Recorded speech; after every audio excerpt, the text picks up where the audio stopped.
Today on Locked On Red Wings, predicting the Western Conference standings for the 2023-24 season. You're Locked On Red Wings, your daily podcast on the Detroit Red Wings. Part of the Locked On Podcast Network, your team every day.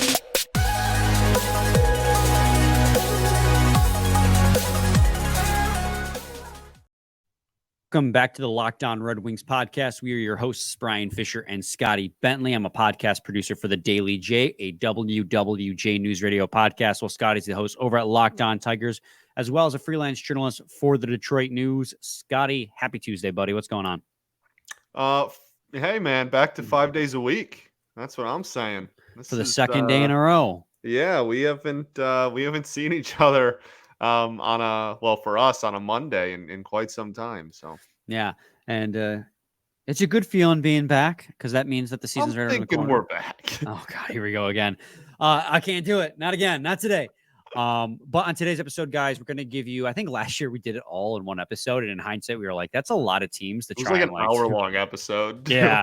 So we're going to do it in two different episodes. That means not necessarily tomorrow, but at some point this week, we'll give you our Eastern Conference standings predictions episode. But today we're going to do Western Conference standings predictions.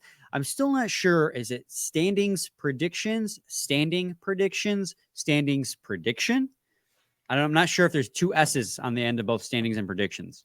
Standings prediction is fine. Standings prediction. Okay. Well, don't look at the on today's show standings thing. I mean, like technically they're both they are also predictions on like each team, like plural. But like if you're doing it in terms of like the final standing, like the standings, like the whatever, it's fine either way. It's really okay. All right. Well, I appreciate it. So appreciate your help there because it's going to become I'm going to need that for when I write the titles and whatnot. But anyways, we're digressing. 2 years into this, yeah. Listen, you're the writer. I'm not. I have my grammar is awful, but we're 2.5 minutes into this episode, so let's get into it. We're going to do this from bottom of the division up. For the Central and the Pacific. And then we'll give you our conference champion at the end, who we think is going to go to the Stanley Cup final. We won't tell you. And then specify the wild cards as well, obviously. Yes. So this past season, let's start with the Central Division, Scotty. This past season, first place was Colorado, followed by Dallas, Minnesota, Winnipeg, Nashville, St. Louis, Arizona, and Chicago. If we're starting from the bottom up, Scotty, in the 2023-2024 season, that's just around the corner, who do you have finishing in 8th place of the Central Division?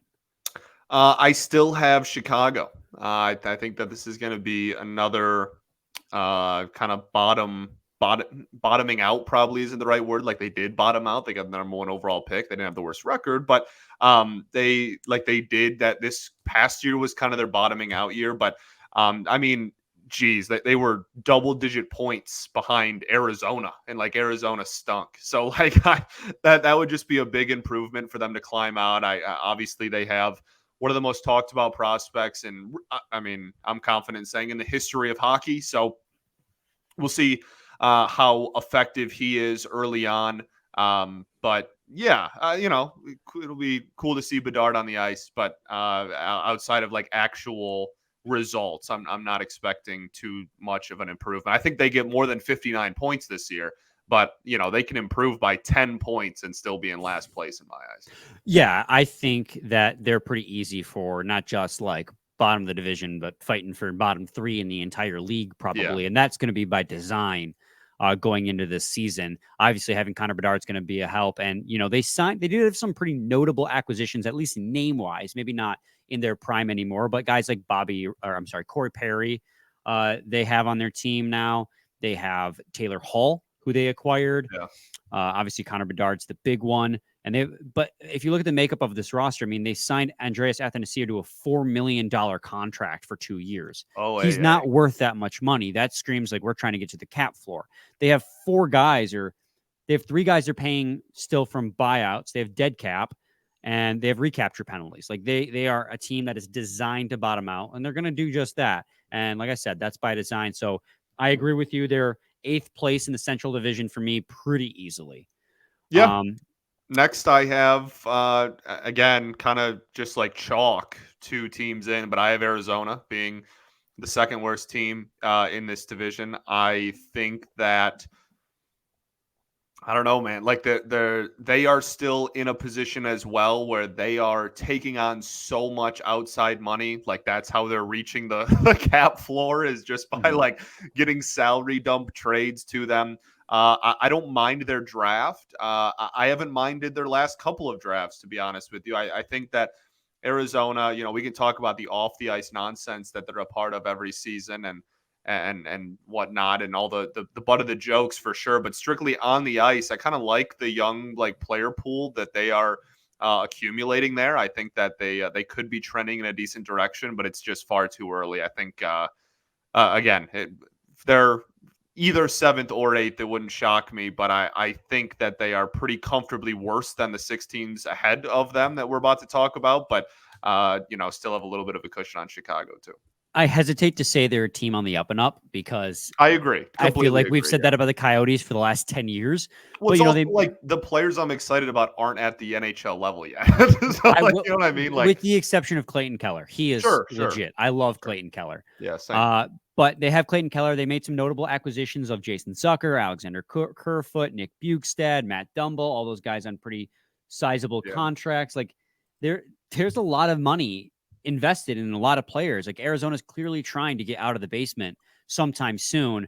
But I think that they could encroach on St. Louis in the divisional standings because I think St. Louis isn't going to be, I don't want to call them a contender because they weren't a contender last year, but they're not going to be a faux contender, a faux tender, if you will, for much longer. I think despite the fact that they have Cairo and Thomas, they might be looking at a rebuild here sooner rather than later because I don't think they have much outside of that. But I'm getting into my next pick. I agree with you, Arizona at 7.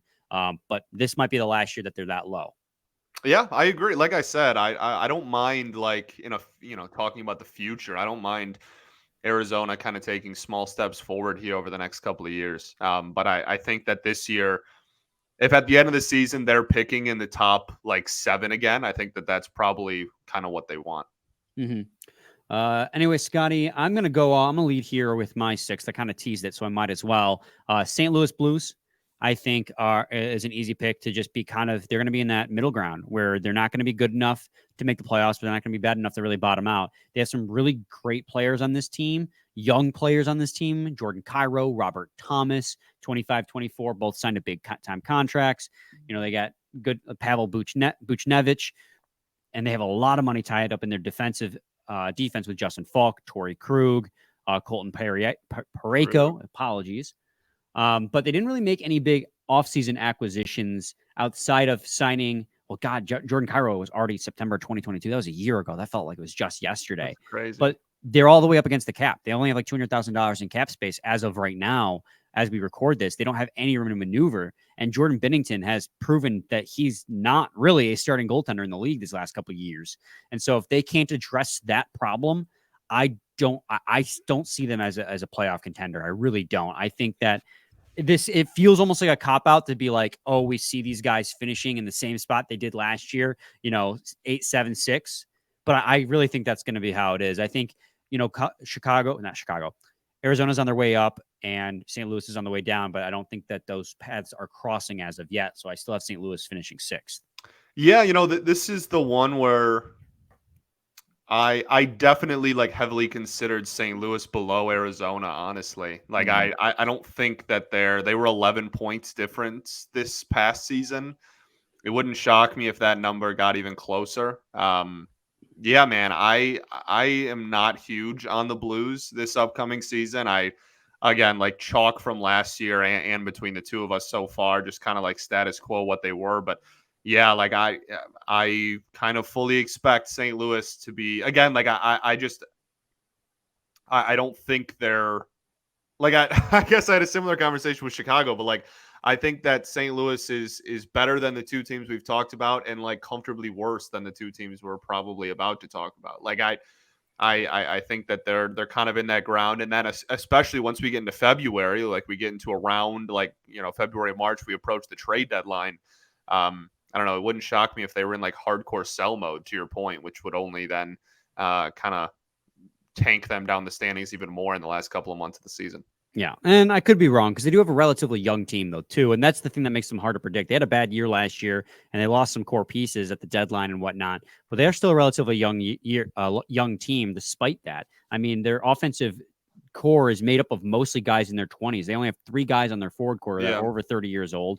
Defense, they're kind of like the Wings, where it's a lot of young to mid-30s, and that's where they're going to struggle, like a lot like the Red Wings. But if that offense can outscore the defense's shakiness, I mean, the defensemen they have that are in their 30s are pretty solid. So I look at how they performed last year, and I feel like that's probably, God, they have Jacob Vrana. I actually legitimately forgot about that. I forgot that they had Jacob Vrana now. Vrana. Man, they're going to have a breakout year for some of these players, and, we'll see. But I see them as being a 6th place team. I don't know if they're going to be any better than the teams ahead of them. Agreed. We got to take a quick break, and when we come back, we're going to talk about the rest of the teams in the Central and just try and power through that, get to the Pacific, and get you guys an episode timely here in 30 minutes. But first, I got to talk to you guys today about FanDuel.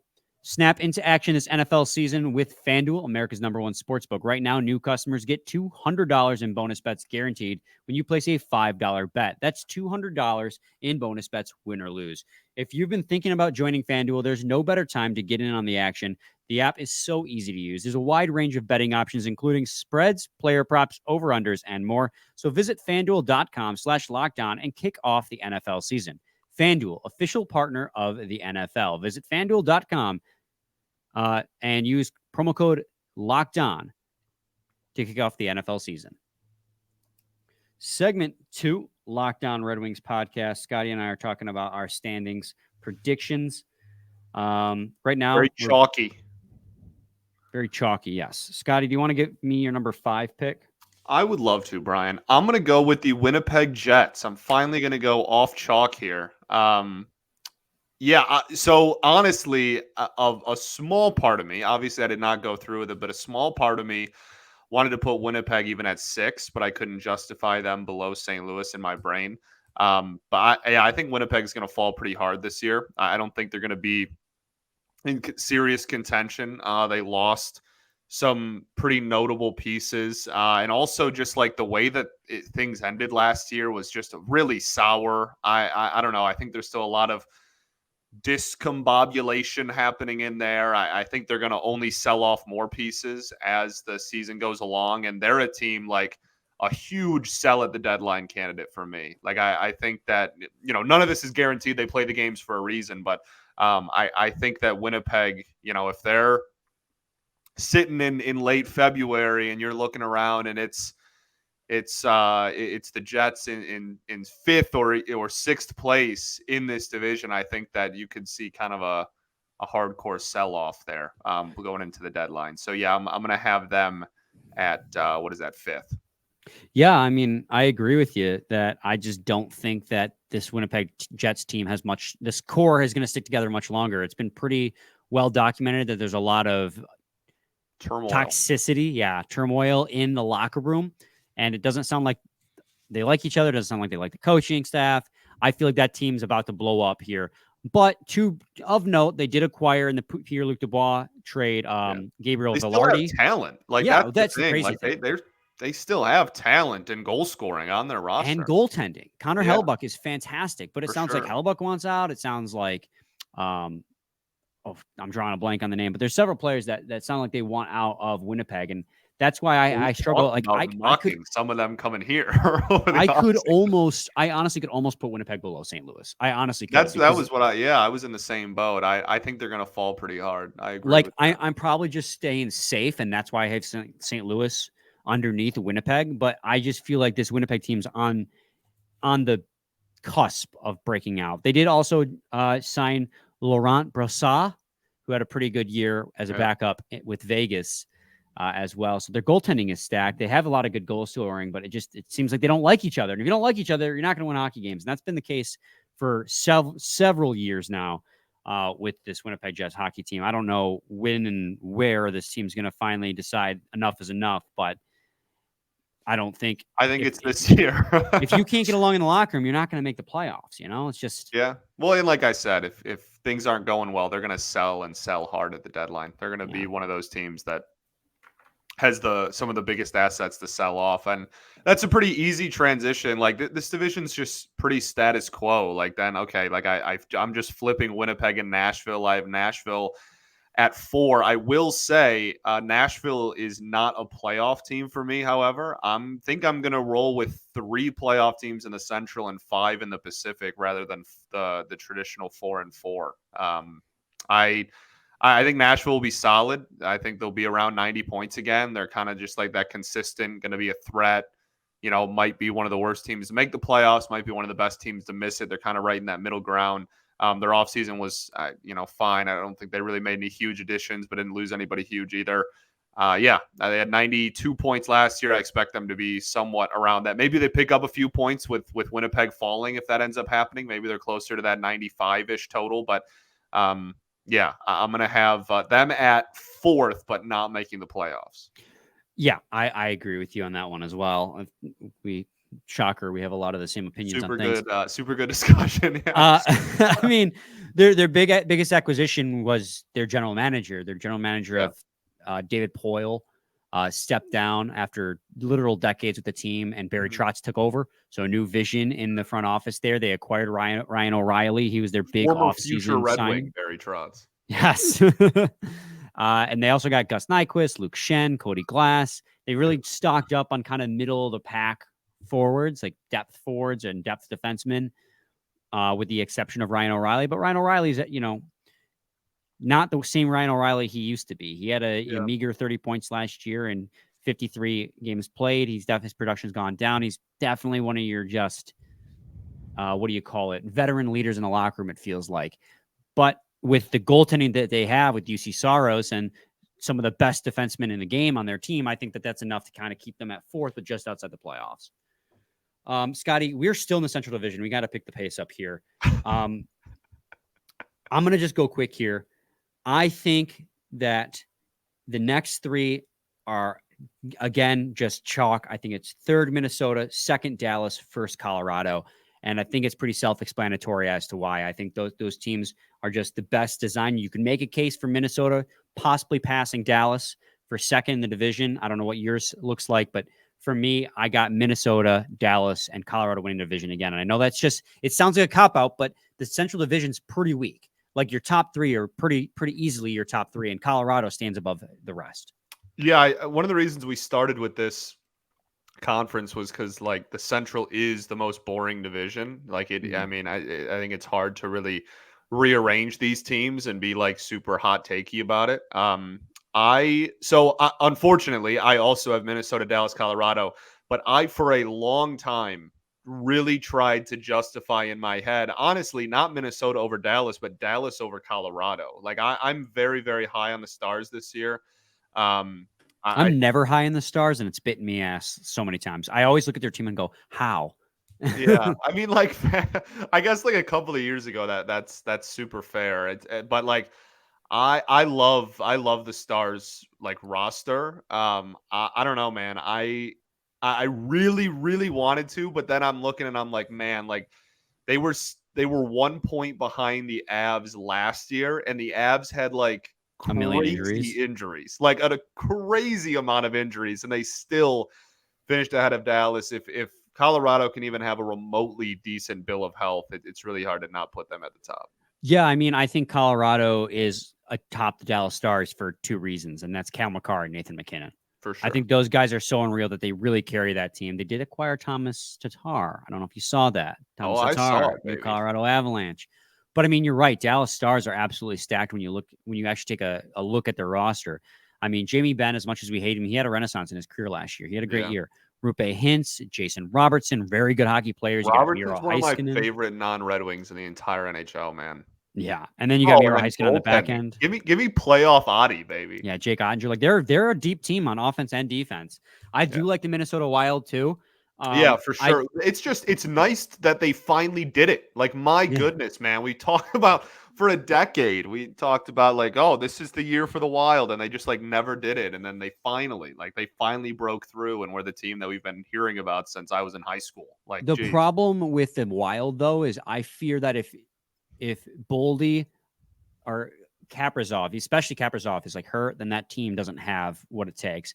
But they're Marco Rossi too. That's why these three teams definitely stand above. And I think there are degrees of separation between each of them. You obviously disagree. You say you think Dallas could be the team that dethrones Colorado, but I think Colorado still is the team. Dallas is probably the most well-rounded out of the three. And then I think Minnesota is so top-heavy that they are in the divisional race as well. Yep. But there's that, guys. We're going to get to the Pacific Division next. So stay tuned to Locked On Red Wings. But first, I got to talk to you guys about Jase Medical. Excuse me. Everyone should be empowered to care for themselves and their loved ones during the unexpected. That's why Jase Medical offers the Jase Case. The Jase Case provides 5 life-saving antibiotics for emergency use and gives you a peace of mind so that you are not just hoping that you have access to medication in an emergency. Jase Medical makes sure you have the medication in hand. Jase Medical is simple. They handle everything from the online evaluation to licensed pharmacy medication delivery and ongoing consultation and care. Don't get caught unprepared. Save more than $360 for getting these life-saving antibiotics with Jase Medical, plus an additional $20 off by using code LOCKEDON at checkout on jasemedical.com. That's JASE medical.com, promo code LOCKEDON. Segment 3, Locked On Red Wings podcast. Scotty and I are doing our Western Conference standings predictions.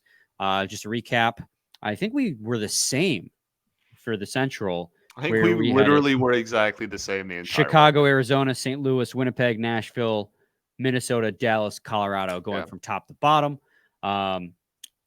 With the only change we had from last year being Nashville surpasses Winnipeg, or more like Winnipeg falls past Nashville. Is more realistic to what it is. We got to power through the Pacific Division. Scotty, Pacific Division, lead us off.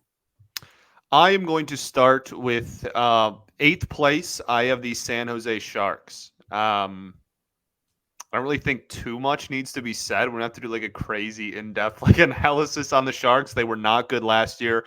They were actively trying to get Bedard and get the number 1 overall pick. They still got a decent draft pick, but they traded away like their really only consistent point producer, and now here we are. So yeah, I'm going to have them finishing 8th. Yeah, I agree with you. I have San Jose finishing 8th as well. They're not a good hockey team. And again, that is by design. But they do have Philip Zadina and Giovanni Smith. Oh, well, in that case, first in the division. Playoff first. Yeah, not like you said, not much has to be said about them. For me, 7th place, I have the Anaheim Ducks. They are a team. They have a deep prospect pool, and they have a couple really good players. I think Troy Terry doesn't get enough love because Trevor Zegras is the flashy one, but I think Troy Terry is going to be like the building block for that team. I think he is the core of that team going forward, with Trevor Zegras being a nice complementary piece. But Troy Terry is very good, and he signed a 7-year deal, $7 million this past offseason as well, at just 26 years old. I say just, but that's the same age as Larkin. Just about. Larkin's a little bit older by about a year, but I think that this team is on the up and up, but I don't think they have what it takes to surpass the other teams ahead of them. But they do get out of the bottom. They get to 7th into the division. I agree with you. I have the Ducks at 7. Everybody knows I love me some Anaheim Ducks. Yeah, I agree with you about Terry. I think that their goaltending situation is a disaster. John Gibson doesn't even sound like he wants to be there anymore, and even when he is on the ice, he's not great anymore. So we'll see what happens there. Right, yeah.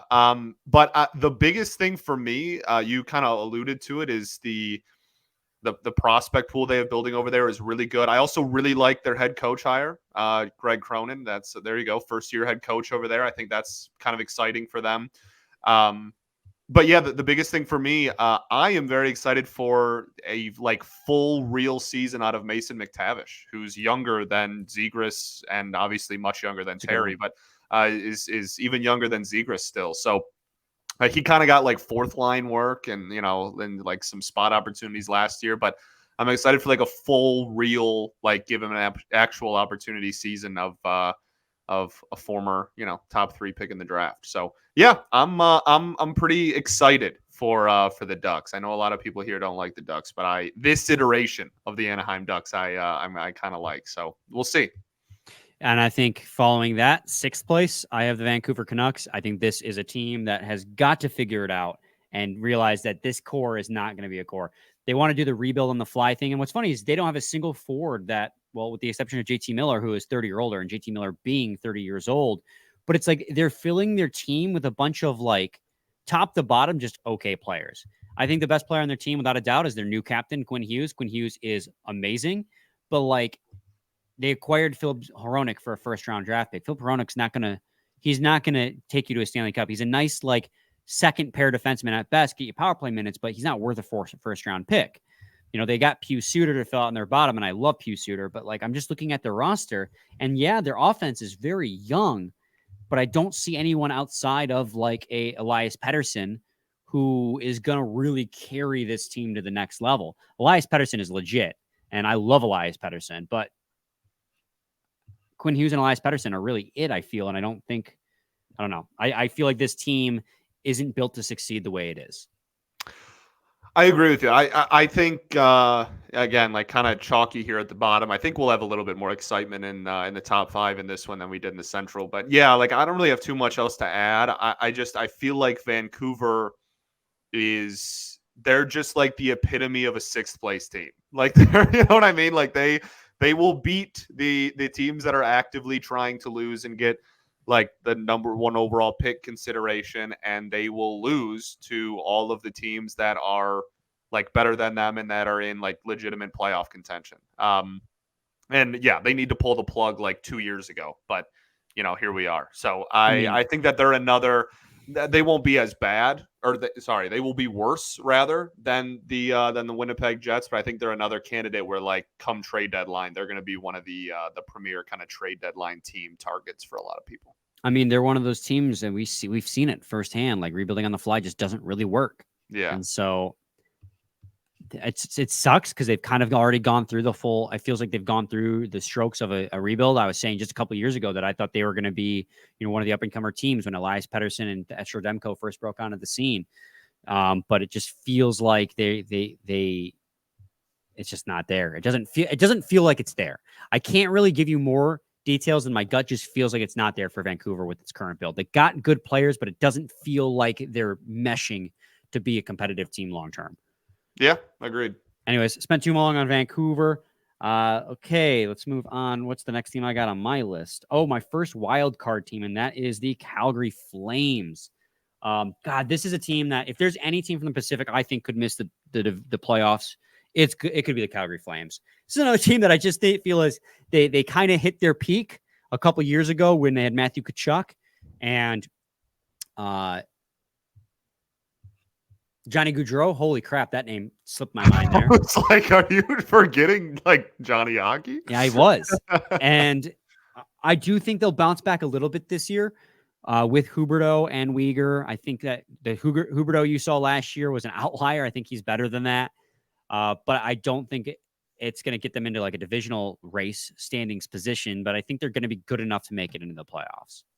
Yeah, my next one is actually the Kraken.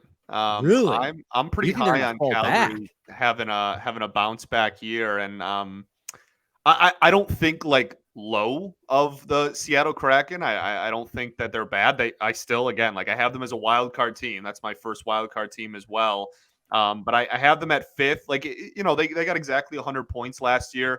They're still so young. Like if they went out there and put up a 95 point, 96 point, still playoff caliber season, I don't think that would really shock me.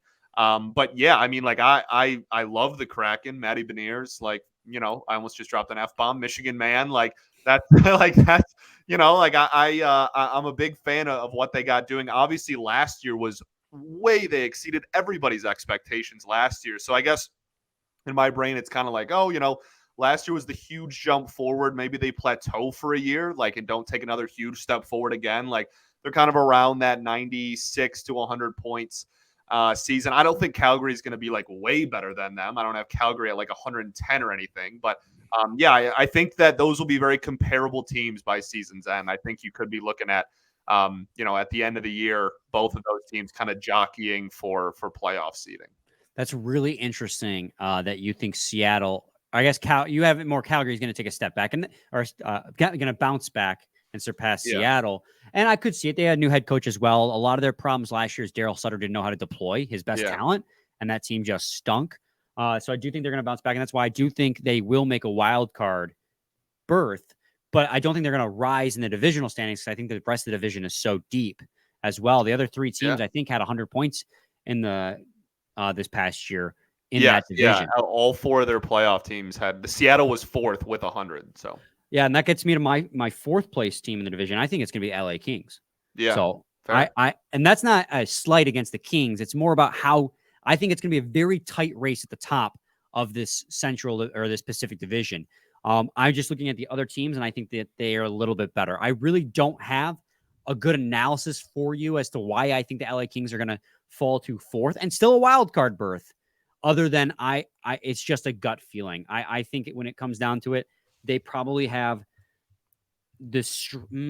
I just don't trust their goaltending very much right now with the LA Kings. They have a lot of really good other things going for them, but Phoenix Copley last year finished with like just barely a 900 save percentage, a little higher than that, where Cam Talbot was like 8 whatever, and he's over 35 years old. I think their goaltending is highly suspect, and I think that's going to give them or have them slide back a little bit in the standings, but still make the playoffs because they have a lot of really good things going for them otherwise. They did acquire Pierre-Luc Dubois in the offseason as well. They still have Anze Kopitar, who signed a massive extension. He's amazing. So they got, like I said, other good things going for them, but I think they're my fourth place team. Yeah, I don't blame you. I've gone back and forth a lot. Part of me really just wanted to like plant my flag in like the Calgary Flames and have them as like my third place team and have LA also as my fourth place team, but I don't know if I have the stones to do it.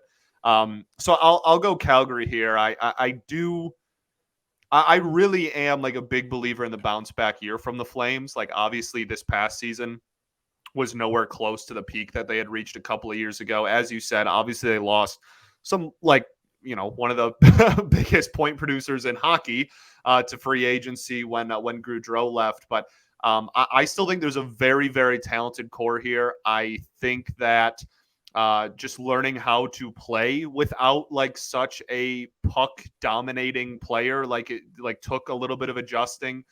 They missed the playoffs by 2 points last season. Like it's not like, their down year was a 93-point season was like their big step back. I am a firm believer in Calgary, like around 100 points.